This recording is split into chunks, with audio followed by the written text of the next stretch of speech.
Thank you. Ká wá ṣe Psalm 37. Psalm 37 gbogbo èèyàn ló fẹ́ràn Psalm 37 àtẹ̀ntí ò ń ṣe kìrìsìtẹ́nì pàápàá. Wọ́n lè quote at least 1 or 2 verses ní Psalm 37. David dẹ̀ kọ kò tiẹ̀ ṣe poetry ńbẹ̀, ó kọ kó lè yé everybody. Kó lè yé everybody nítorí bí Psalm yẹn ṣe pàtàkì sí. So David kọ ní plain language pé ẹnikẹ́ni tó bá kà á kó lè yé èèyàn. Ṣé rí ní Psalm 37 David ti dàgbà nígbà tó kọ Psalm 37. Ó ti dàgbà. David yìí ní experience ní gidi ni. Ó wá wọ ayé ẹ̀ láti ìbẹ̀rẹ̀ ayé rẹ̀ títí di àkókò tí David dàgbà. Ó wo gbogbo àwọn nǹkan tó ṣẹlẹ̀ sí òun nínú ayé rẹ̀. Ó wo bó ṣe bá Ọlọ́run rìn. Ó wo àwọn nǹkan ṣe kí mo sọ pé wòlíì ní David. Àwọn nǹkan tọ́lọ́run ṣí ojú David láti rí nínú ẹ̀mí. Ó dẹ̀ mọ ìwà Ọlọ́run. Ó mọ nǹkan tọ́lọ́run fẹ́. Ó mọ nǹkan tọ́lọ́run ò fẹ́. David wá kọ Psalm 37 kó rí bí manual, bí ìwé kí ni manual Yorùbá, bí nǹkan téèyàn lè máa tẹ̀lé. Ẹni tó bá fẹ́ gbé ìgbé ayé gidi, ẹni tó bá fẹ́ bá Ọlọ́run yìí rí o, tó sì fẹ́ gbé kí ẹ̀mí òun kó gùn, ẹni tó fẹ́ jayé yìí pẹ́, tó dẹ̀ fẹ́ ní ayọ̀, tó dẹ̀ fẹ́ nígbà tó bá kúrò láyé yìí kó tún bá Ọlọ́run, kó tún bá gbé papọ̀, kó jogún ìyè. David sọ wípé àwọn nǹkan tó máa ṣe léléyìí, pé ẹni tó bá tẹ̀lé nǹkan tó ń sọ sí Psalm 37 yìí kò lè ṣì ọ̀nà. Inú rẹ̀ á sì máa dùn ni, kò lè wà nínú ìbànújẹ́. Ọ̀tá ò sì lè borí ẹ̀. Á jogún ayé, á tún jogún ọ̀run. Kò wá ń ṣèyẹn nìkan, àwọn ọmọ àwọn ìran tó wà lẹ́yìn ẹ̀ wá tún jogún ayé. Téèyàn bá lè tẹ̀lé nǹkan tó sọ. Ó ní nítorí pé òun bá Ọlọ́run yìí rìn dáadáa, òun sì mọ bí Ọlọ́run yìí bó ṣe ń ṣiṣẹ́ rẹ̀. Òun sì rí oríṣiríṣi àwọn nǹkan. Ẹ mọ̀ pé David ní experience gidi.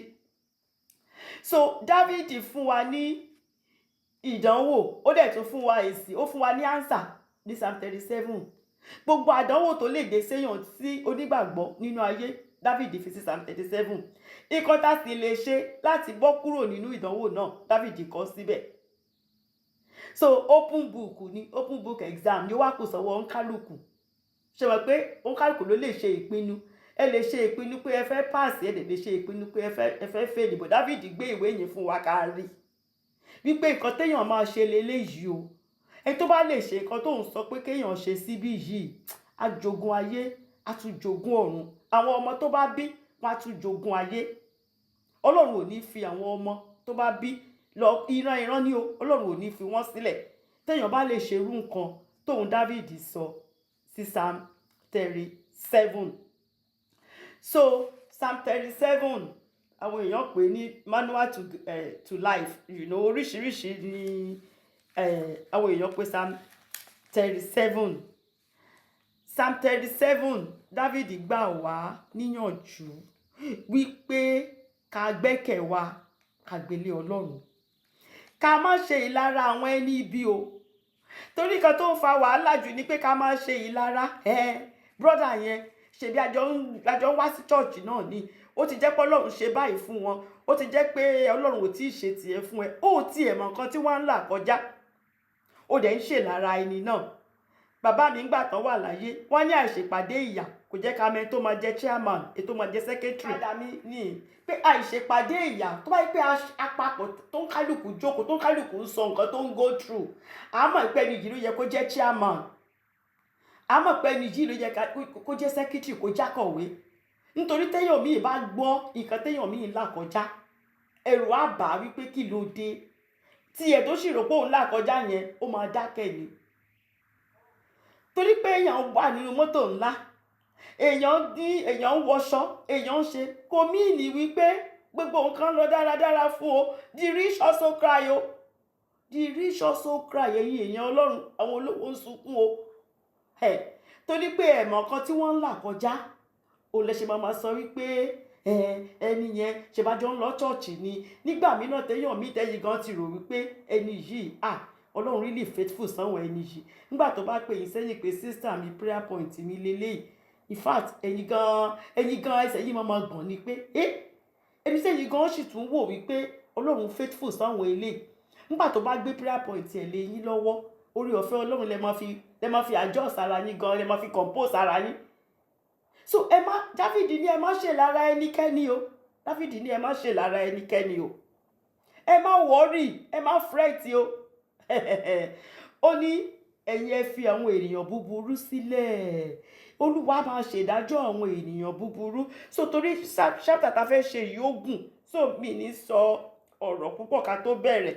Ọ̀rọ̀ ìyànjú kan tí mo fẹ́ sọ ni àwọn nǹkan, gbogbo nǹkan tí Dáfídì sọ sí Psalm 37 mo máa group ẹ̀ sí ọ̀nà mẹ́jọ. So ọ̀nà mẹ́jọ yẹn á lè sì fún wa láti mọ̀. Ẹni tó bá mọ ọ̀nà mẹ́jọ yìí, àwọn nǹkan mẹ́jọ tí Dáfídì sọ yìí tó mọ̀ ni o, tó sì mú lò, ẹ máa rí pé ìgbésí ayé èèyàn á yàtọ̀ pátápátá. Ẹni tó bá mú lò ní o, ṣe mọ̀ pé ọ̀pọ̀lọpọ̀ ló máa ń mọ̀ nǹkan but wọn ò ní mú lò. Wọ́n tẹ̀ lè máa kọ́ lọ máa fi kọ́ àwọn èèyàn mìíràn but àwọn fúnra wọn ò ní mú lò. Bible sọ pé irú ẹni bẹ́ẹ̀ kò gbọ́n. Knowledge ó ní pé kéèyàn mọ̀ nǹkan, wisdom ní pé nǹkan téèyàn mọ̀ yẹn kéèyàn mú lò, ìyẹn là ń pè ní wisdom. Ẹni tó gbọ́n á mú nǹkan yẹn á mú lò. So mo fi sọ́nà mẹ́jọ. Èkíní tí Dáfídì sọ kó ṣe pàtàkì ni wípé gbẹ́kẹ̀lé Ọlọ́run o, trust in the Lord. Ìpinnu ni it's your own decision. O lè decide pé o fẹ́ gbẹ́kẹ̀lé Ọlọ́run, o dẹ̀ lè decide wípé o fẹ́ gbẹ́kẹ̀lé owó ẹ̀ tó ní, o lè decide pé iṣẹ́ tó ní, o lè decide pé bàbá kan wà níbì kan tó fẹ́ gbẹ́kẹ̀lé. Oníkálùkù ló lè mọ̀ kan tó fẹ́ gbẹ́kẹ̀lé. Ṣùgbọ́n Dáfídì sọ fún wa wípé ẹni tó bá fẹ́ jogún ayé yìí tó lè tó fẹ́ jogún ọ̀run, kó gbẹ́kẹ̀ rẹ̀ kó gbélé Ọlọ́run. Lẹ́yìn tóun ti gbé ìgbésí ayé, tóun ti rí gbogbo nǹkan, tóun ti la oríṣiríṣi kọjá, tóun ti bá Ọlọ́run ní, òun rí wípé conclusion of the matter, ó pín gbogbo ẹ̀, òun ni pé kéèyàn gbẹ́kẹ̀ rẹ̀ kó gbélé Ọlọ́run. So ìkejì, ó ní wípé ṣe ohun tí ó ń bu ọlá fún Olúwa o, do things that honor the Lord o. Àwọn nǹkan tó ìkan dáadáa, ìkan rere, nǹkan tó jẹ́ wípé wàá mọ̀ pé nǹkan tí mò ń ṣe yìí kan tí inú Ọlọ́run dùn sí ni. Dáfídì ní òní kéèyàn ṣe o. Ṣe rere, ṣàánú, pa ọ̀nà Ọlọ́run mọ́, má yà sọ́nà mìíràn. So do things that honor the Lord o. Ṣe ohun tó ń bu ọlá fún Ọlọ́run. Nǹkan tí mo fẹ́ ṣe yìí ṣó máa bu ọlá fún Ọlọ́run. Tí ò bá ti ní bu ọlá fún Ọlọ́run, má ṣe.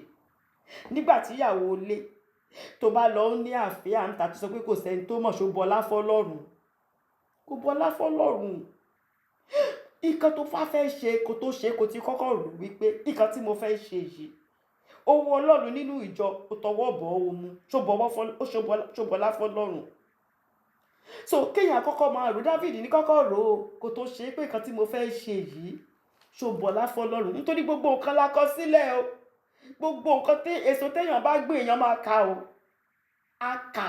Dáfídì ní pé so ẹ tó bá gbọ́n tó fẹ́ gbé ìgbé ayé dáadáa kó ṣe nǹkan tó bu ọlá fún Ọlọ́run, do things that honor the Lord. Ìkẹta, ó ní pé dúró lórí òtítọ́ Ọlọ́run o. Òtítọ́ Ọlọ́run nìkan ni kó dúró lé lórí o. Dwell on the faithfulness of God. Fáwọn tá a máa gbọ́ Yorùbá dáadáa. Dwell on the faithfulness of God. Olótítọ́ Ọlọ́run yìí o. Òtítọ́ Ọlọ́run yìí gangan ni kó dúró lé lórí ẹ̀. Má wo òtítọ́ mìíràn lọ, kò sótítọ́ mìíràn níbí mìíràn, irọ́ ni o. Irọ́ ni. Dáfídì sọ wípé dúró sórí òtítọ́ Ọlọ́run. God is too faithful to fail o. Ẹ̀yin èèyàn Ọlọ́run, God is too faithful to fail. Kò sẹ́ni tó ń bọ́ Ọlọ́run yìí rí tó ń pàdánù o. God is too faithful to fail. So Dáfídì sọ pé dúró lórí òtítọ́ Ọlọ́run. Ìyẹn ni ìkẹta. Ìkẹrin, ó ní delight yourself in the Lord and he will give you the desires of your heart. Mo máa sọ̀rọ̀ díẹ̀ nípa ilé rẹ̀ torí àwọn èèyàn máa ń misquote, àwọn èèyàn máa ń interpretation táwọn èèyàn máa ń fún ti máa ń gbọ́ nígbà míì kò kí n bá nǹkan tí Dáfídì sọ ń bẹ̀yìn lọ. Ó ní ṣe inú dídùn nínú Olúwa. Tó bá ṣe inú dídùn nínú Olúwa, Olúwa yóò sì fún ọ ní ìfẹ́ ọkàn rẹ̀. For example, òun wojú Olúwa fún ọmọ. Ó dẹ̀ ti rí pàkókò ń lọ dẹ̀, olúwa fún mi lọ́mọ, olúwa fún mi lọ́mọ yìí, olúwa fún mi lọ́mọ yìí. David sọ pé ìwọ má jẹ́ kí ìyẹn jẹ́ ohun tó máa fa kí inú rẹ kó má dùn. Jẹ́ kí inú rẹ dùn nínú Ọlọ́run wípé Ọlọ́run yìí ló máa ń fúnni lọ́mọ. Ọlọ́run yìí ó máa ń fúnni lọ́mọ. Ó lè ní ìdí tó jẹ́ pé lákòókò yẹn tọ́lọ́run ò tíì fẹ́ ṣe, because God is beautiful at his own time o. Nígbà tọ́lọ́run bá máa gbèsè ẹ̀dẹ́, tó bá jẹ́ kí inú rẹ dùn nínú Ọlọ́run, nígbà tọ́lọ́run bá máa gbèsè ẹ̀dẹ́, ó lè mú 2 mẹ́ta wá lẹ́ẹ̀kan náà. So David ní má gbé ọkàn rẹ, má gbélé irú ìṣòro kan tó ń dùn ẹ́ yẹn. Ìyẹn ni kọ́ ni kò gbọ́kàn rẹ lé. Gbé ọkàn rẹ, jẹ́ kọ́kàn rẹ, inú dídùn rẹ jẹ́ kó wà ní òfin Ọlọ́run, nínú nǹkan tọ́lọ́run yìí lè ṣe. For another example, torí mo fẹ́ kó yé wa dáadáa, Pastor Adébóyè, gbogbo nǹkan tó fẹ́ dà láyé wọn ni vice chancellor, kan jẹ́ vice chancellor, the youngest vice chancellor university. Gbogbo àdúrà wọn, nǹkan tó fẹ́ dà láyé wọn nìyẹn. Ṣùgbọ́n nígbà tán ní ìṣòro ló gbé wọn dé ìjọ ìràpadà. Nígbà tán dé ìjọ ìràpadà, tọ́lọ́run dẹ̀ jèrè ọkàn wọn. Tí bàbá tọ́lọ́run gbéṣẹ́ fún sọ fún wọn wípé Ọlọ́run sọ wípé èwo ló máa gbaṣẹ́ lọ́wọ́ mi. Ẹ tó jẹ́ pé ìṣòro ló gbé dé ní ìjọ ìràpadà. Tọ́lọ́run dẹ̀ sọ wípé lecturer ni wọ́n ń gbà yẹn o, wọ́n ń kọ́ àwọn akẹ́kọ̀ọ́ ní ilé ìwé gíga ni. So ọkàn wọn ò sí ní ọ̀rọ̀ ṣe pastor rárá. Ṣùgbọ́n Ọlọ́run sọ wípé àwọn ló máa gbaṣẹ́ lọ́wọ́ bàbá táwọn gbéṣẹ́ yẹn lé lọ́wọ́. Wọ́n sì gbà. Ṣùgbọ́n ó dùn wọ́n lọ́kàn wípé Olúwa, nǹkan tó dùn mí lọ́kàn, tó wà lọ́kàn mi ni pé mo fẹ́ di the vice chancellor ní Nàìjíríà. Ká sọ pé èmi ni the youngest vice chancellor ní Nàìjíríà. Ọlọ́run sì sọ pé iṣẹ́ pastor yìí ni kò máa ṣe. Wọ́n sì kúkú mú nǹkan tó wà lọ́kàn wọn yẹn, wọ́n mọ́kàn wọn kúrò. Wọ́n dẹ̀ kúkú gbé ọkàn wọn, wọ́n jẹ́ kí ni wọ́n dùn sínú iṣẹ́ tọ́lọ́run sọ pé ká máa ṣe. Lẹ́yìn sí Pastor Adébóyè wọ́n ní yunifásitì.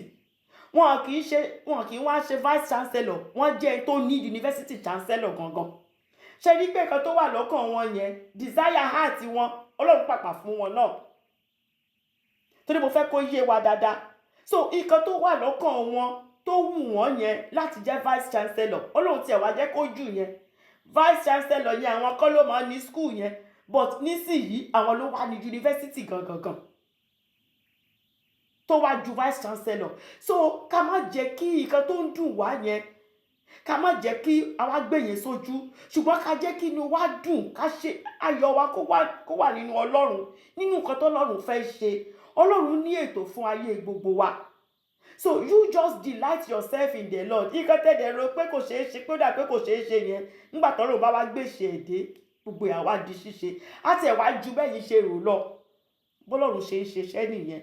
So David sọ wípé delight yourself in the Lord. Nínú Ọlọ́run ni kí ìdùnnú rẹ kó máa wà. Ṣe inú dídùn nínú Olúwa.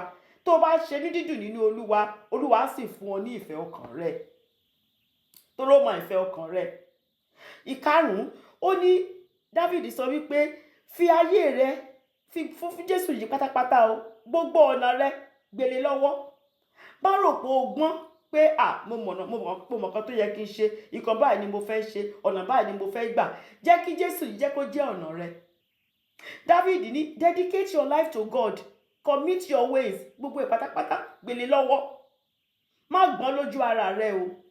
Tó bá jẹ́ kó Ọlọ́run yìí jẹ́ òun ló máa darí ayé rẹ, you will fulfill destiny o. Nǹkan tó rán ẹ láti wá ṣe láyé, David sọ pé you will fulfill it. Tó bá jẹ́ pé Ọlọ́run yìí òun ló gbé gbogbo ẹ̀ sílẹ̀ fún, tó fayé rẹ fún, tó jẹ́ pé òun ló ń tọ́ ẹsẹ̀ rẹ sí ọ̀nà tó yẹ kó gbà, David ní pé wàá fulfill destiny. So ìkẹfà ni wípé ó ní gbogbo àníyàn rẹ kó lé Ọlọ́run lọ́wọ́ o. Gbogbo nǹkan tó ń wọ́rì wa, anxiety, Olúwa, tẹ́ bá ṣe David ní kó gbogbo ẹ̀ lọ́lọ́run lọ́wọ́. Ìwọ má bọ́dà ara ẹ o, kó lé Ọlọ́run lọ́wọ́. Kò sí kankan tó lè ṣe ń pa rẹ̀. Torí pàtà bá ń bínú, àkàníyàn wa lọ́lọ́run lọ́wọ́ ni o. Torí pàtà bá ń bínú, nǹkan téèyàn ò tiẹ̀ rò pé ó máa ń ṣẹlẹ̀ ní. Nǹkan burúkú ni ìbínú o. Ìbínú ò kì í jẹ́ kéèyàn fulfill destiny. Ẹ̀rí inú ayé Mósè. bí Mósè ṣe ṣiṣẹ́ fọ́lọ́run tó kò máa wọ promised land torí ìbínú ni o. Anger rests in the bowel of fool. Tí bá ti fẹ́ bínú, tí bá ti rántí pọ̀rọ̀ Ọlọ́run sọ pé anger rests in the bowel of fool, máa yá ń dákẹ́ mi ni. Mo ti kúrò lórí ẹ̀ nìyẹn. Mo ti kúrò lórí ẹ̀ nìyẹn. Má ṣe yára lé ọkàn rẹ láti bínú, nítorí pé ìbínú sinmi lé àyà aṣiwèrè. Ìwé oníwàásù ló sọ bẹ́ẹ̀, orí 7 ẹsẹ̀ 9. Tí bá ti fẹ́ bínú, Olúwa, mo fi lé yín lọ́wọ́. Nǹkan tẹ́lẹ̀ yìí ṣe ó dùn mí ní gidi gan. Ó wù mí kí n sọ, Olúwa, mi ò ṣe fúùlà, mi ò ṣàṣìwèrè. Ọmọ Ọlọ́run ni mí, mo kúrò lórí ẹ̀ nìyẹn. Life continues.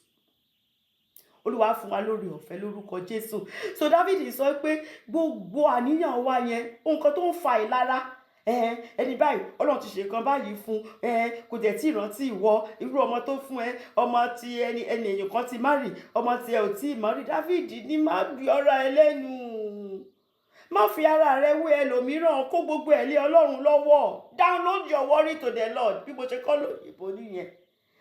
Download gbogbo ẹ̀, Ọlọ́run ni kò máa bá sọ. Olúwa, àkókò ti tó fọmọ rẹ láti níyàwó, ṣùgbọ́n kò ṣe kó lọ máa fi ara rẹ wé ẹlòmíràn.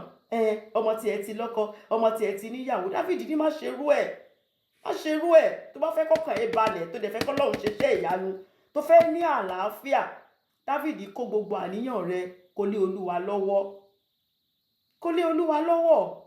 Má envy anybody, má envy anybody.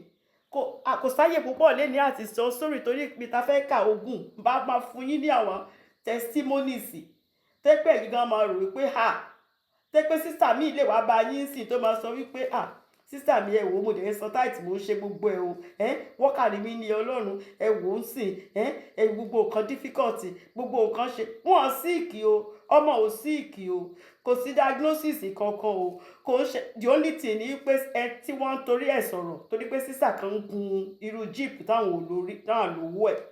Sísà yẹn àtọkọ ẹ̀ 5 bedroom house làwọn rà. Ẹ lọ kí wọn ẹ rí i pé wọ́n ní swimming pool, ìwọ ò ní swimming pool. Ó wá dé o ti ní prayer point, o ti ní prayer point. Meanwhile tí wọ́n ń sọ yẹn o, nígbà tí yẹn náà bá tún pè yín pé ìkan báyìí làwọn ńlá kọjá, ó lè jẹ́ gbogbo ọmọ mẹ́tẹ̀ẹ̀ta ló ní diagnosis. Wọ́n ń sunlé emergency là ń lọ o, etí wọ́n sọ pé ó fẹ́ tó fara ewé. Gbèsè tó wà lọ́rùn wọn, ó mọ iye gbèsè tó wà lọ́rùn wọn o. So David ní tó má ṣe rú ẹ̀, má ṣe pé gbogbo orú kan bẹ́ẹ̀ yẹn kò kì í jẹ́ kọ́lọ́run kó lè move nínú ayé èèyàn, kò dẹ̀ kì í jẹ́ kéèyàn lálàáfíà. Nípé so gbogbo àníyàn rẹ David ní kó lé Ọlọ́run lọ́wọ́. Ìkeje, ó ní kọ́ ara rẹ láti dúró de Olúwa. Nǹkan táwa Kìrìsìtẹ́nì ò kì í fẹ́ ṣe leléyìí. How long mo fẹ́ fi dúró? Sísá tó ń látọjọ́ David ní kọ́ ara rẹ láti dúró de Olúwa. Waiting, there is a waiting period o. There is a waiting period. Àkókò waiting period àkókò tó wà láàrin ìlérí àti múmú ìlérí ṣẹ. Àyànfẹ́ lọ mọ́kàn balẹ̀, ìlérí máa ṣẹ. Ṣùgbọ́n aláti ní sùúrù, David sọ pé òun láti àkókò waiting wá o. Wọ́n ti dá àmì òróró sórí David láti ọdún wo kó tó di ọba 15 years ni o. Àkókò ìdúró wà. Ṣùgbọ́n téèyàn bá dúró pé God is beautiful at his own time. He is beautiful at his own time. Ẹ̀yin èèyàn Ọlọ́run ẹ lọ ní sùúrù. Waiting yìí là kì í fẹ́ gbọ́. Àti èkì fẹ́ gbọ́ rárá. Ẹlòmíràn sí 33, 34. Kò tètè lọ́kọ. Ètè tó bá ti wá sí a gbọ́dọ̀ àdé ṣe marriage wọn. Ẹ ṣe marriage wọn lọ́tàn ìmí 3 months marriage yẹn ti dàrú. 6 months wọ́n ti di ọ̀tá ara wọn. Wàhálà ti dé nítorí pé a fẹ́ ní sùúrù. Ẹ̀yin èèyàn Ọlọ́run ẹ jẹ́ ká ní sùúrù. Ọlọ́run yìí ọba tó ń ṣèlérí tó mú lérí ṣẹ ni. David ní kọ́ ara rẹ, ìyẹn ní pé láti kọ́ ara wa kò kì í wá fún rẹ̀. David ní kọ́ ara rẹ láti dúró de Olúwa o. Kọ́ ara rẹ láti dúró de Olúwa. And then ìkẹjọ yẹn mo tẹ̀ tí máa ń sọ lórí òkè Síónì. Mi ò rò pa àṣírí tó ṣì ń bẹ̀rù lórí òkè Síónì mọ́. David ní má bẹ̀rù o. Don't be afraid. 1 times the Bible sọ o. Don't be afraid. Má bẹ̀rù. Olúwa ò fún wa lẹ́mìí ìbẹ̀rù. Sátánì ló ń pín ẹ̀bùn ní o. ẹ̀bùn ni. Má gbà á lọ́wọ́ Sátánì, torí tó bá ti kó tó lè ṣe nǹkan kan nu ayé ẹ á fi ìbẹ̀rù sí. Tó bá ti rí pé ẹ̀rù bà ẹ́, nígbà náà Sátánì á lè ṣe nǹkan yẹn. Bọ̀ tó bá jẹ́ pé ó fẹ́ ṣe nǹkan yẹn tí wọ́n ò dẹ̀ bẹ̀rù, tó dúró wípé mo mọ Ọlọ́run tí mò ń sìn, mo dúró lórí ọ̀rọ̀ Ọlọ́run, tọkàn rẹ dúró pa nínú Ọlọ́run, Sátánì máa finá fẹ́ ni, ó máa kúrò ní. Ó ní láti fi ìbẹ̀rù sínú ọkàn rẹ kí Sátánì tó lè ṣe nǹkan kan. Béèyàn ṣe máa agree pẹ̀lú Sátánì nìyẹn, á fi ìbẹ̀rù. Tó bá ti fi ìbẹ̀rù mú ẹ, tó bá ti rí pé ìbẹ̀rù yẹn ti mú ẹ, ó ti tán. Púpọ̀ àwọn tó ń kú diagnosis gbogbo ìbẹ̀rù àìsàn yẹn ló ń pa wọn, kò ń ṣàìsàn yẹn o. Àwa tá à ń ṣiṣẹ́ nurses àmọ́ tí patient kan bá dé sí tó sì look nice, tó bá ti ṣe test fún, tó bá lọ bá doctor, tó bá jáde tí doctor sọ pé ó ní cancer, nígbà tó bá máa fi wá ní 2 weeks after tẹ́ bá rí patient yẹn ní dààmú mọ́, á ti demonstrate gbogbo kò tẹ ìdùnnú ti kúrò, gbogbo nǹkan tí ó ti rò pòpin ti dé. Ìsí ìbẹ̀rù àìsàn yìí gan ló ń pa wọn o. Ìbẹ̀rù ò kì í jẹ́ kéèyàn fulfill destiny o. Ìbẹ̀rù, ẹ̀rù yìí ṣáá ni, ẹ̀rù yìí ṣáá ni, kò kì í jẹ́ kéèyàn lè gbèsè kan tó yẹ kéèyàn ṣe ẹ̀ní ṣe. Tọ́ka bá lọ ṣe báyìí kọ́, tí kinní kan bá lọ ṣe báyìí kọ́. Ọlọ́run ò fún wa lẹ́mìí ìbẹ̀rù, ẹ̀yin ọmọ Ọlọ́run. Ẹ lọ ka 2 Timothy chapter 1 verse 7, Timothy kejì orí kìíní ẹsẹ̀ ìkeje. Ó ní nítorí pé Ọlọ́run kò fún wa ní ẹ̀mí ìbẹ̀rù. Ọlọ́run kọ́ ló fún yàn o, Sátánì ló ń pín o. Ohun tọ́lọ́run fún wa ní agbára, ó fún wa ní agbára, ó fún wa ní ìfẹ́. Ìfẹ́ máa ń borí ohun gbogbo ni. Ó dẹ̀ fún wa ní ọkàn tó yè koro. Irú ọkàn tó wà nínú Jésù tó fi wà nínú ship nígbà tí storm dẹ̀ wà, tí Jésù dẹ̀ rọra ń sùn bẹ́ẹ̀. Irú ọkàn tọ́lọ́run fi fún wa nìyẹn o. Ọkàn tó yè koro tí ò ní jẹ́ kéèyàn rógun àìsàn. Torí tẹ bá ti ń di oríṣiríṣi nǹkan sínú ọkàn, tẹ́tí gbogbo nǹkan tí ò yẹ tàti kó sínú ọkàn ti wúwo, kí ló máa ń ṣẹlẹ̀? Àìsàn ni. Ànírógun àìsàn lórúkọ Jésù. So mo pín sọ́nà 8 gbogbo nǹkan tí David sọ láti verse 1 to verse 40. Ẹ bá jẹ́ ká ka Psalm 37. Psalm 37 tẹ bá fẹ́ kó tún yé wa dáadáa, ẹ tún lè ka Psalm 73 tẹ bá délé. Torí gbogbo nǹkan tí David kọ, gbogbo èlò ṣẹlẹ̀ sí David pátápátá. Òun ló fi mọ̀, òun ló fi gbà wá níyànjú wípé tí irú kan bí eléyìí bá ṣẹlẹ̀, nǹkan báyìí ló yẹ ká ṣe. So ìpín olódodo àti ti aṣebi, ó sọ̀rọ̀ nípa ìpín olódodo, àmàrí Psalm 37. Ìpín aṣebi náà ó wà ní Psalm 37. Ìgbẹ̀yìn àwọn ènìyàn burúkú, David sọ sí Psalm 37. So ní verse 1, David ní má ṣe kanra o, má ṣe kanra nítorí àwọn olùṣe búburú, kí ìwọ kí o má ṣe ìlara nítorí àwọn oníṣẹ́ ẹ̀ṣẹ̀. Má wo àwọn oníṣẹ́ ẹ̀ṣẹ̀ o. O mọ ọ̀nà tí wọ́n fi gbà rí ọ̀rọ̀ wọn o mọ bí tó ti lọ torí bọ̀ o. David ní má ṣe ìlara. Ní verse 2, ó ní nítorí àwọn nǹkan tó ń ṣe sọ pé kó má ṣe ìlara wọn, pé kó má tiẹ̀ wò wọ́n, ò ní pé wọ́n máa tó ké wọn kúrò ní o. Bí koríko ní o, wọ́n máa rọ. Ṣé mọ̀ nígbà tó bá kọ́kọ́ bẹ̀rẹ̀ tó bá ń wò wọ́n, ewé wọn á green, koríko yẹn á green dáadáa, dàbẹ̀ ní pé kí ló dé, ṣé koríko yìí nìkan ló wá wà lórí field? David ní wọ́n á rọ ni, wọ́n máa gé kúrò ní o. Torí ẹ̀ ló ṣe sọ pé ẹ má wò. David dẹ̀ sọ from experience ni. Tẹ́ bá lọ ka Psalm 73, ẹ máa rí bẹ́ẹ̀. Psalm 73 ní verse 2 to 3. David sọ pé ṣùgbọ́n bí ó ṣe ti èmi ni, ó ní ẹsẹ̀ mi fẹ́rẹ̀ yẹ̀ tán, ìrìn mi fẹ́rẹ̀ yọ tán, ìyẹn pé mo fẹ́ ṣubú, díẹ̀ ló kù kì í ṣubú. Nígbà tí mo rí àlàáfíà àwọn ènìyàn búburú, nígbà tí mo rí pé àwọn tó ń ṣe bí, àwọn tó ń tiẹ̀ ṣeṣẹ́ Ọlọ́run yìí, tí nǹkan dẹ̀ ń lọ dáadáa fún wọn, tí gbogbo nǹkan dẹ̀ ń dùn fún wọn, ohun tó ń ṣeṣẹ́ Ọlọ́run ó dẹ̀ ń sá káàkiri, ó ń lọ ń sun kéèfù Abdullam, ó ń lọ ń ṣe. Ó ní òun tiẹ̀ wá ń wò wọ́n pé àbí kò ń kúkú rí bíi tiwọn ni, ó ní díẹ̀ ló kù kẹsẹ̀ ó lẹ́sẹ̀ ò ìbá yọ̀, ó ìbá ṣubú nígbà tó ń wò wọ́n. Ṣùgbọ́n nígbà tó máa fi dé verse 17 ní Psalm 73 yẹn, ó ní nígbà tí mo wá lọ sínú ibi mímọ́ Ọlọ́run, nígbà náà ni mo mọ ìgbẹ̀yìn àwọn aṣebi o. Nígbà ni mo mọ̀ pé irú wọn yẹn wọn ò ní gbẹ̀yìn o, kò sí future fún wọn láyé àti lọ́run o, ìgbẹ̀yìn wọn máa ń korò ní o, olúwa máa ń gé wọn kúrò ní. Revelation nìyẹn, ní pé ńgbà tí mo lọ sínú ilé ọlọ́run tí mo spend time, ṣe mọ̀ pé Dáfídì wòlíì ni ó máa ń ríran, tọ́lọ́run ṣe ojú ẹ̀ láti rí gbogbo àwọn tó ń envy, àwọn tó ń wò pé àwọn eléyìí wọ́n ń ṣe dáadáa. Dáfídì rí i pé àṣẹ wọn máa ń ṣègbè tán, ìran wọn ó máa ń ṣègbè ni. Dáfídì ní ibi kan tọ́lọ́run fi yọ òun nìyẹn o. Òun ló ṣe advice wa wípé má ṣe kanra nítorí àwọn olùṣe búburú o, má tiẹ̀ ṣe ìlara rárá nítorí àwọn oníṣẹ́ ẹ̀ṣẹ̀. Ọ̀nà kan náà tán gbà tán lọ fi ń ṣe nǹkan tó dàbẹ̀ ní pé ó ń ṣiṣẹ́, má tẹ̀lé o. Dáfídì ní má tẹ̀lé. Ẹ lè ka Proverbs 23 verse 17. Solomon náà advice wa, ṣe mọ̀ pé ọlọ́gbọ́n ni Solomon ní má ṣe jẹ́ kí àyà rẹ kí ó ṣe ìlara sí àwọn ẹlẹ́ṣẹ̀, ṣùgbọ́n kí ìwọ kí ó wà ní ìbẹ̀rù Olúwa ni o ní gbogbo ọjọ́ rẹ. Ìwọ ṣáà jẹ́ kí ìbẹ̀rù rẹ wà ní Olúwa, má wò wọ́n. Àṣẹ náà ń gbàtà ṣe Job, ẹ lè kà later, Job 21 verse 7 to 26.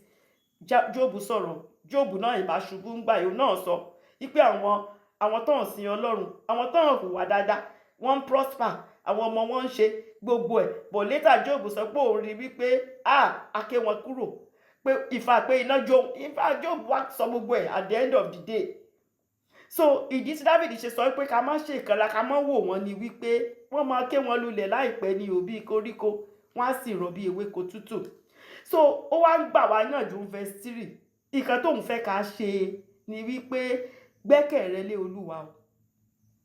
Gbẹ́kẹ̀lé Olúwa, èkíní. Ìkejì, ó ní máa ṣe rere o, má ṣèkà. Rere nìkan ni kó máa ṣe o, ìkan tínú Ọlọ́run máa dùn sí. Torí tó bá gbẹ́kẹ̀lé Olúwa tó sì ń ṣe rere, wà á lè gbé ibi tọ́lọ́run fi ẹ́ sí. O ò ní lọ síbi mìíràn o, o ò ní yà lọ síbi tí ò yẹ kó yà lọ o. Wà á lè dúró nílẹ̀ tọ́lọ́run fi ọ́ sí. Ó ní kí o sì máa hùwà òtítọ́. Ìwà òtítọ́ nìkan ni kó máa hù o, má hùwà ibi o. Má hùwà pé kò kú sẹ́ tó mọ̀ pé mo ṣe. Kò sí kankan tó pamọ́ lójú Ọlọ́run o. Gbogbo nǹkan téèyàn bá ṣe lèèyàn máa gba èrè ẹ̀. Dáfídì nìkan tí tóun fẹ́ ká ṣe nìyẹn. Gbẹ́kẹ̀lé Olúwa, máa ṣe rere, máa gbé ilẹ̀ tọ́lọ́run fi ẹ́ sí, má lọ síbòmíràn, kí o sì máa hùwà òtítọ́. Ní verse 4, ó ní ṣe inú dídùn sí Olúwa pẹ̀lú. Máa ṣe inú dídùn sí Olúwa pẹ̀lú, mo ti ṣàlàyé ìyẹn o. Tó bá ń ṣe inú dídùn sí Olúwa, Olúwa á fi ìfẹ́ inú rẹ, Olúwa á fi fún ọ o. Ohun tó wù ọ́ lọ́kàn tó rò pé kò sọ́nà tó fẹ́ gbígbà kò ṣeé ṣe yẹn, Olúwa máa ṣe. Kò sí kankan tó ṣòro ṣe fọ́lọ́run yìí. Ọlọ́run yìí máa ń reversible. So ṣe inú dídùn sí Olúwa pẹ̀lú, Olúwa yóò sì fi ìfẹ́ inú rẹ̀, Olúwa yóò sì fi fún ọ. Ní verse 5, ó ní fi ọ̀nà rẹ lé Olúwa lọ́wọ́. Ọmọ kan tá máa ṣe ló ń sọ fún wa gbogbo ọ̀nà rẹ, má ṣe pé mo mọ̀ bí tó yẹ kí n lọ, mo mọ̀ bí tó rẹ̀ mi lọ. Dáfídì ní má ṣe irú ẹ̀ o. Ó ní ìwọ fi ọ̀nà rẹ lé Olúwa lọ́wọ́, kí o sì gbẹ́kẹ̀lé pẹ̀lú. Olúwa á mú gbogbo ìbéèrè, gbogbo ìlérí rẹ, gbogbo bó ṣe máa fulfill destiny, Olúwa á mú ṣẹ o. Dáfídì ní Olúwa máa mú ṣẹ. If only tó bá lè fi ọ̀nà rẹ lé Olúwa yìí lọ́wọ́, tó dedicate ayé ẹ̀ fún pátápátá, tó dẹ̀ gbẹ́kẹ̀lé, Olúwa máa mú ṣẹ gbogbo nǹkan tó ń wá yẹn. Nǹkan tó lọ́ọ́ ṣe rẹ̀ wá sínú ayé pàápàá, Olúwa á mú ṣẹ o. Solomon sọ fún wa ní ìwé òwe Proverbs 3 verse 5. Ó ní fi gbogbo ayé rẹ gbẹ́kẹ̀lé Olúwa. Ó ní má sì ṣe tẹ̀ sí ìmọ̀ ara rẹ. Solomon ọlọ́gbọ́n ni o. Ó ní má tẹ̀ sí ìmọ̀ ara rẹ o, má wo ti ìmọ̀ ara rẹ. Tọ́lọ́run yìí nìkan, ó ní gbé gbogbo ẹ̀. Solomon ní má mú kankan kúrò. Solomon náà from experience ló ṣe ń sọ o. Tóró náà bá débì kan tó jẹ́ pé ó tẹ̀lé ìmọ̀ ara ẹ̀, ó sì ṣubú. Òun ló ṣe advice wa wípé ẹ fi gbogbo ayé yín, ẹ gbélé Olúwa, ẹ gbẹ́kẹ̀lé Olúwa pátápátá. Má tẹ̀ sí ìmọ̀ ara rẹ. Ìmọ̀ ara ẹni ó máa ń kó bá yàn ni o. Tínú mi ni màá ṣe, ó máa ń kó bá yàn. So David sọ wípé tá bá ṣe nǹkan tóun sọ yìí, ó ní Olúwa wá jẹ́ kí òdodo wa kó jáde bí ìmọ́lẹ̀. nítorí ìwà òdodo tá à ń wù yẹn Olúwa wá jẹ́ kó jáde sí ìmọ́lẹ̀, gbogbo èèyàn wá rí ògo Ọlọ́run nínú ayé wa. Ó ní àti ìdájọ́ wa bí ọ̀sán gangan, nítorí ìdájọ́ rere ni fún ẹ tó bá ń ṣe iṣẹ́ òdodo. Ìdájọ́ yẹn á wá tàn bí oòrùn kí gbogbo èèyàn lè mọ̀ wípé eléyìí sí Olúwa lóòótọ́. Ó rán wọn ọmọ ẹ̀, àdẹ̀mọ̀ pé bàbá àti ìyá wọn ti lọ, gbogbo ọmọ ẹ̀ dẹ̀ ṣe rere nítorí pé bàbá àti ìyá wọn ti ṣeṣẹ́ rẹ̀ sílẹ̀ ni o. So ìdájọ́ olódodo ó máa ń tàn bí ọ̀sán gangan ni o.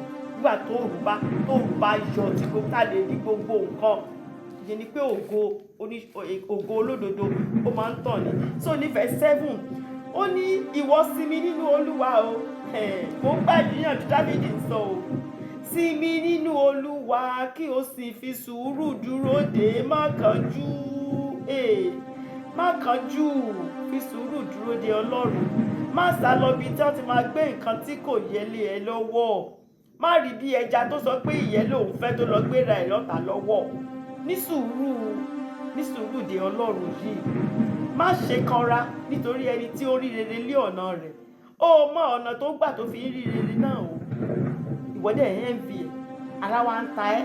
Dáfídì ní má ṣe rú ẹ̀ o, nítorí irú ọkùnrin náà tó mú èrò búburú rẹ̀ ṣẹ. Èrò búburú òun ló mú ṣẹ o. Ó mọ bí tó lọ tó ti lọ ṣe nǹkan yẹn, ó dẹ̀ mú ṣẹ. Wọ́n wá wò wípé wá o, ọmọ tiẹ̀ ti má rí ó dẹ̀ lówó, gbogbo nǹkan lọ dáadáa fún Dáfídì. ní má wò ó, ìwọ ní sùúrù dè Olúwa o. Nígbà tó Olúwa bá ṣe títí ẹ ló máa láàsì o. Iye tó lọ ṣe yẹn is a matter of time o, kò lè láàsì, kò sáyọ̀ ń bẹ̀ o, kò sí. Dáfídì ní sùúrù o, dúró dè Olúwa. Verse 8 ó ní dákẹ́ inú bíbí, má bínú pẹ̀lú Ọlọ́run, má bínú pẹ̀lú èèyàn mi á sọ pé ó pẹ́ kó ń tóbi gbà tó ń tún bí ma irú ọmọ tó lọ́run tún fún òun lélẹ́yìí. Ẹ má bínú pẹ̀lú Ọlọ́run. Ta ló ń bínú pẹ̀lú ẹni tó dá, pẹ̀lú maker? Ẹ má bínú pẹ̀lú Ọlọ́run, ẹ má sì bínú sáwọn èèyàn. Tí ìbínú bá ti dé, ẹ jẹ́ kó kúrò, torí ìbínú máa ń dènà ohun tó pọ̀ ní rẹpẹtẹ, kò ń jákàdúrà gbà, torí spiriti burúkú ni. Ní ẹ̀yin tẹ́ bá wo YouTube ẹ rí bí 2 or 3 weeks ago, pastor tó jẹ́ pé ó rí aya ẹ̀ tí pẹ̀lú ẹni tó ń bá láṣepọ̀, tí ìbínú yẹn dẹ̀ gbé pastor, ó dẹ̀ pa àwọn méjèèjì síbẹ̀. Lẹ́yìn tó pa àwọn méjèèjì sí, wọ́n ti gbé lọ ilé ẹjọ́ last week. Adájọ́ ikú fún ni. Ṣebí ìbákàndẹ̀ rọra, a mọ̀ pé kò sẹ́ni tí kò ní dùn tó bá rírú ẹ̀, ṣùgbọ́n ó yẹ kó mọ̀ pé ìbínú inú aṣiwèrè ló ń gbé. Kó dẹ̀ rọra sọ pé Olúwa ràn mí lọ́wọ́ kó kúrò ńbẹ̀. Kó dẹ̀ rọra fún obìnrin yẹn sílẹ̀ àti ẹ̀kan máa lọ, kó Olúwa ṣèdájọ́ wọn. Tí ò bá ní fẹ́ mọ́, àní tó bá ti commit adultery ṣe bó free. Bó jẹ́ pé ò ní fẹ́ mọ́, but ìbágbélé ayé ẹ̀.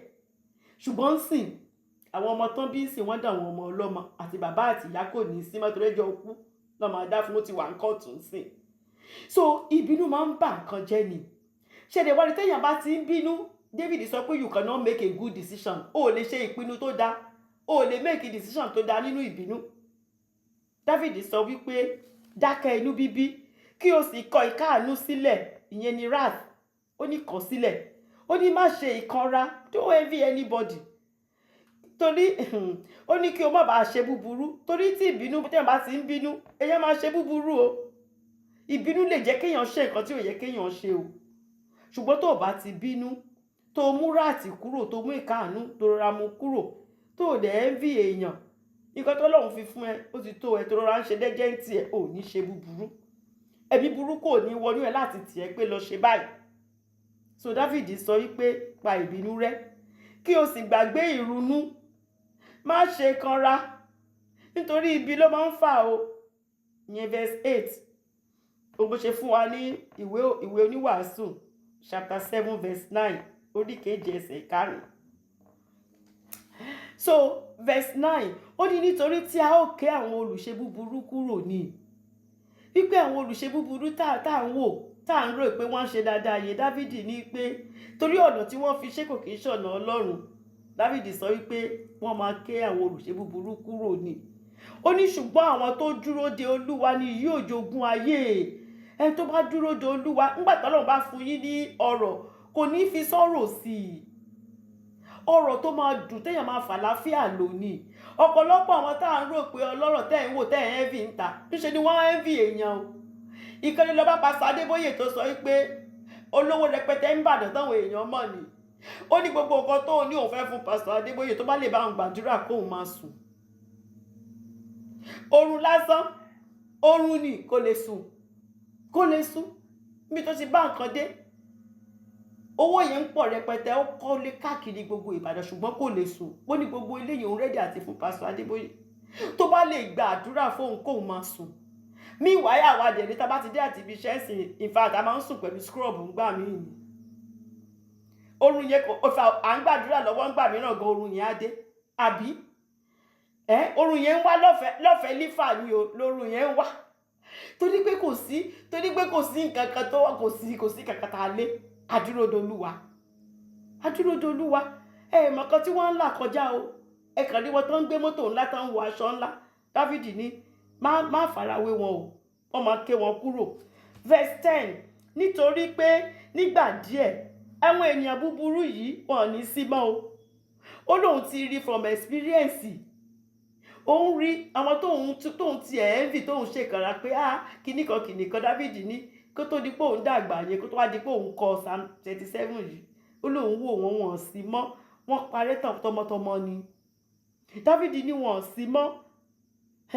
Ó ní nítorí ìwọ ò fi ara balẹ̀ wo ipò rẹ̀, kò ní sí mọ́ o, ò ní rí nípò yẹn mọ́. Ipò tó wà tẹ́ fi envy ẹ̀yẹn Dáfídì ní kò ní sí ńbẹ̀ mọ́. Ó ní ìyẹn ni pé àṣebí kò ní sí mọ́.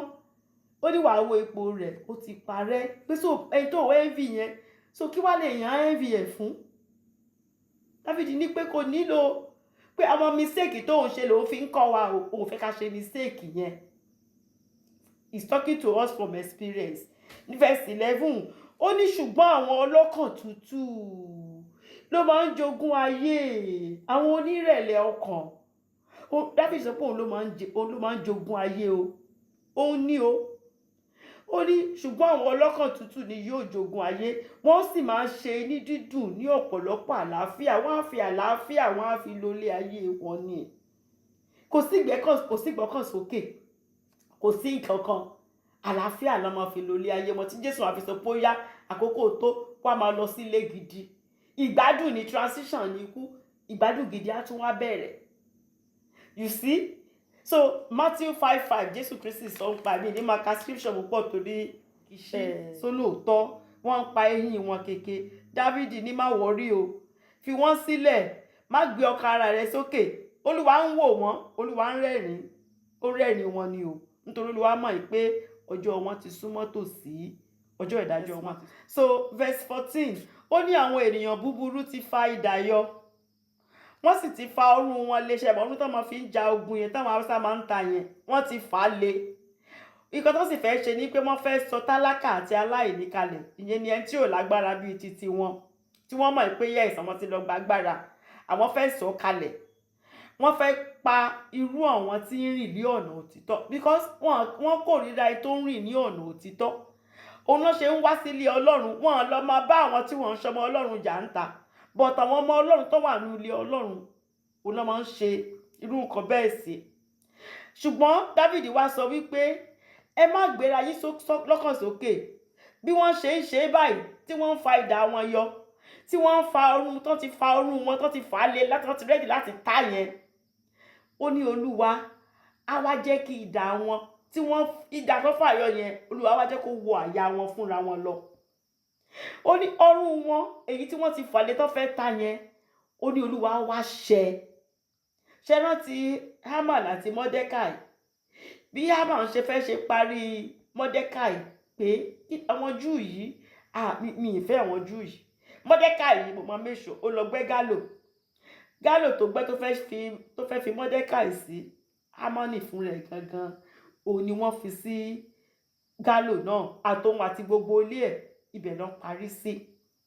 He that digs a pit ni o, ẹni tó bá gbẹ́ kòtò, òun ló máa kó sínú kòtò tó gbẹ́. Ẹni tó bá róòlù stone, ẹni tó bá róòlù òkúta, òun ló máa róòlù pa. So Dáfídì ní pé Ọlọ́run ló máa jà fún yín, ẹ má worry. ẹ má ẹ jẹ́ kán fà á torí wọ́n á ṣe o, kò ṣe pé wọ́n ò ní ṣe, wọ́n á ṣe, ṣùgbọ́n idà wọn tí wọ́n tán fà yẹn àyà wọn gangan ló máa wò lọ, ọrùn wọn tí wọ́n sì ti fà lé tán fẹ́ ta yẹn Olúwa á ṣe sí wẹ́wẹ́ torí kò sí olè tọ́lọ́run ò rí ní gbogbo rẹ̀. So ẹ jẹ́ kí n conclude pẹ̀lú wípé ṣe rí ọkọ̀ ìgbàlà tí Noah tí ó kọ́ ńgbà tọ́lọ́run sọ wípé òjò máa rọ̀ àwọn fẹ́ pa ayé rẹ́, ṣé ẹ mọ̀ pé àwọn kan ló bá Noah kọ́ ọkọ̀ ìgbàlà náà? Kò kí ń ṣe pé Noah nìkan ló kọ́ ọkọ̀ yẹn o, ló ṣe ṣíìpù yẹn o. Àwọn ọmọ Ọlọ́run, àwọn èèyàn Ọlọ́run pọ̀ tí wọ́n wá bá Noah máa wá bá kọ́ ọkọ̀ yẹn. Noah sì ń sọ fún wọn wípé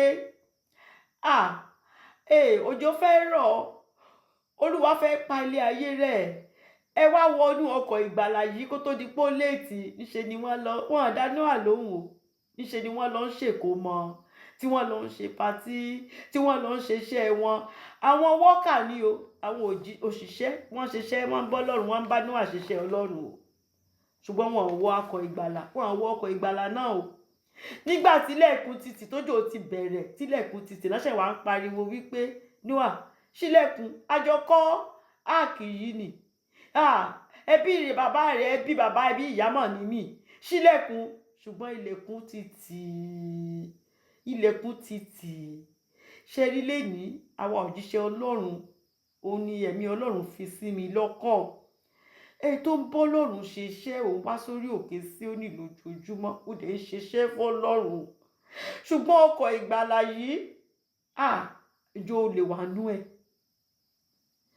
Má kàn bá wọn kọ́ ọkọ̀ ìgbàlà yìí lásán, ó tiẹ̀ ti lè jèrè ọkàn fún Jésù pàápàá, ó ti lè kọ́ ìjọ, ó ti lè ṣiṣẹ́ ìyanu, kó ti ríran, kó ti ṣe gbogbo nǹkan.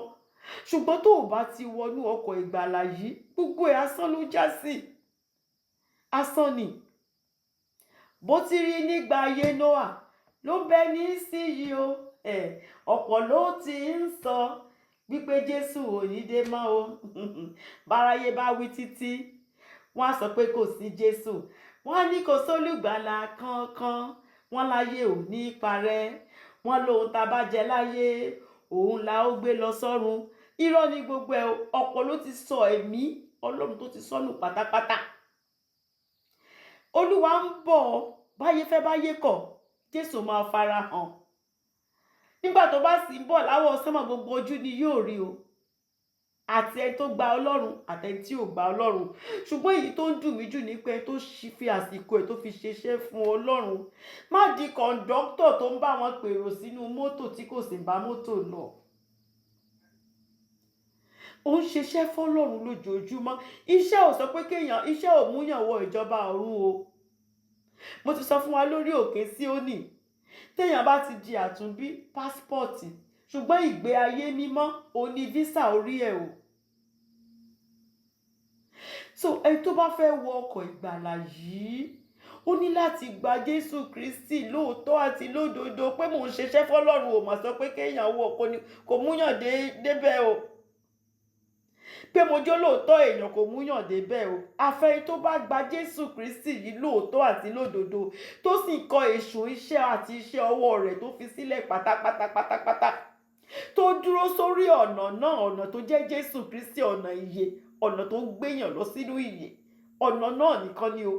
Tá bá ti wà lórí ọ̀nà yẹn, á gbé wa dé òótọ́, òótọ́ á sì gbé wa dé ìyè. Ẹni tí ò bá ti sí lọ́nà yẹn tó kàn sọ pé òun ṣiṣẹ́ fọ́lọ́run, ó ń wéèsì táìmù ẹ̀ ní. Ṣó wá wọ́ọ̀tì ẹ̀ ní ká ṣe gbogbo iṣẹ́ yìí báyìí kó wá di ọjọ́ náà kọ́kọ́ ìgbàlà wa, ọkọ̀ ìgbàlà ò ní tì mọ́ wa lórúkọ Jésù o. So ẹ jọ̀ọ́, ní pàtàkì àwa tá à ń ṣiṣẹ́ fọ́lọ́run, àtẹni tí ò ṣiṣẹ́ fọ́lọ́run náà mo bá yín sọ̀rọ̀ o. Ẹni tí ò bá ní Jésù Kristi, ẹni tí ò bá gba Jésù Kristi, kò sọ́nà tó fẹ́ fi gbàdé ọ̀dọ̀ Ọlọ́run o, kò sí yè fún o. Dáfídì sọ pé tó bá olódodo ló máa jogún ayé tí Dáfídì sọ ń pa ẹ̀ ní ayé ti bí àti ayé tó ń bọ̀, torí láéláé ni òní Dáfídì sọ̀rọ̀ ń pa ẹ̀, Psalm 37 no. Matthew 25 verse 34, Matthew 25 verse 34 sọ wípé nígbà náà ni ọba yóò wí fún àwọn tí ó wà ní ọwọ́ ọ̀tún rẹ̀ pé ẹ wá ẹ̀yin alábùkún fún bàbá mi, ẹ jogún ìjọba tí a ti pèsè sílẹ̀ fún yín láti ọjọ́ wá. Ẹni tó bá wà lọ́wọ́ ọ̀tún rẹ̀ nìkan ló máa sọ bẹ́ẹ̀ fún o, pé alábùkún fún, wá jogún nǹkan tá ti pèsè sílẹ̀ fún ọ. Ṣùgbọ́n ẹni tó bá wà lọ́wọ́ òsì ẹ̀ máa lọ, mi ò mọ̀ ọ́ rí ni o. Ìpayín keke nínú iná ajónirun òun ni wọ́n ń lọ. Ẹ fàyè yín fún Jésù Kristi. Ẹ kọ èṣù àti iṣẹ́ ọwọ́ rẹ̀ sílẹ̀. Lọ́jọ́ náà ká lè jọ ríra, ká lè jọ yọ̀ mọ́ra wa, ká má kàn ṣiṣẹ́ lásán. Kó má di pé àsísà yẹn ń kọ́ kò mọ̀ méèkì ẹ̀, ó ga o. Brọ́dà yẹn ń kọ́, ìyá yẹn ń kọ́, bàbá yẹn ń kọ́. Ohun burúkú ò ní fọ̀ sí wa lọ́jọ́ náà lórúkọ Jésù. Ẹ jẹ́ ká di Jésù Kristi yìí mú. Ẹ jẹ́ ká bá ara wa sọ̀rọ̀. Iṣẹ́ tí mò ń ṣe fọ́lọ́run yìí ṣó lè gbé ni dé ìjọba ọ̀run ni? Àbí ṣé mo kàn ń bá Nóà, mo kàn ń kọ́ ọkọ̀ ìgbàlà, mo kàn ń bá wọn kọ́ ni? Ṣé mo máa wọnú ọkọ̀ ìgbàlà yẹn? Ìyẹn ló yẹ kó jẹ́ pàtàkì jù o. Èèyàn míì gan kò sí ẹ̀bá Nóà kọ́nu, kò bá wọn kọ́nu, àwọn ẹranko yẹn sábà kọ́nu, wọn àbá kọ́ ń bẹ̀. Àwọn ẹranko gan gbọ́n jẹ́ èèyàn, wọ́n sì wọnú áàkì yẹn lọ. So ẹ gba Jésù, kò sọ́nà mìíràn o, kò sọ́nà mìíràn. Jésù Kristi nìkan ni ọ̀nà. Ẹ tó bá sì fẹ́ jogún ìyè yẹn, ó láti fi ayé èṣù ẹ̀ṣẹ̀, ó láti fi sílẹ̀ ni. A lè máa gbé ìgbé ayé tí kò ń ṣe ti Ọlọ́run ká dẹ̀ sọ wípé àjogún ìgbàlà ni wá. Èèyàn kan ń tanra ẹ̀ ní o. So tó bá fẹ́ gba Jésù Kristi lóòótọ́ àti lódodo, àbí mo ti gba Jésù Kristi tẹ́lẹ̀, ṣùgbọ́n ìwọ náà mọ̀ pé ò sí lọ́nà yẹn mọ́ pátápátá, ó kàn ń ṣiṣẹ́ fọ́lọ́run ni, but ò sí lọ́nà yẹn. Tí rapture bá délé ni o mọ̀ pé ò lè méèkì ẹ̀. Wá gba Jésù Kristi sínú ayé rẹ̀. Jẹ́ ká jọ gbàdúrà wípé Olúwa, mo máa ra mi gẹ́gẹ́ bí ẹlẹ́ṣẹ̀ nítorí tèmi lẹ ṣe kú ikú oró lórí igi àgbélébùú. Dárí gbogbo ẹ̀ṣẹ̀ mi jì mí. Fi ẹ̀jẹ̀ rẹ fi wẹ̀ mí mọ́, wẹ̀ gbogbo ẹ̀ṣẹ̀ mi mọ́. Èmi náà fẹ́ bá ọ jíǹde bó ṣe jíǹde lọ́jọ́ kẹta.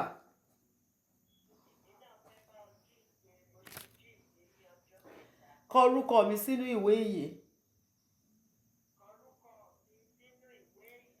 Ẹ tó bá sì, mo fàyè mi, mo gba Jésù Kristi, thank you Lord, mo gba Jésù Kristi ní Olúwa àti olùgbàlà mi.